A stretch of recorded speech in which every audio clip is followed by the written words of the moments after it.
खांसी बंद नहीं हो रहा है भाई। क्यों? बीवी कहती है इस बार जानवर के डॉक्टर को दिखाइए।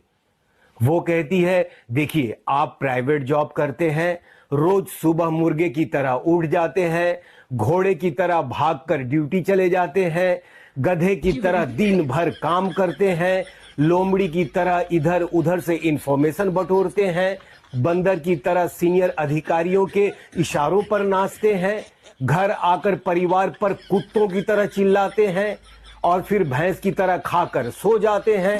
इंसानों का डॉक्टर क्या खाक आपको ठीक करेगा? ऐसा बोल रही है वो।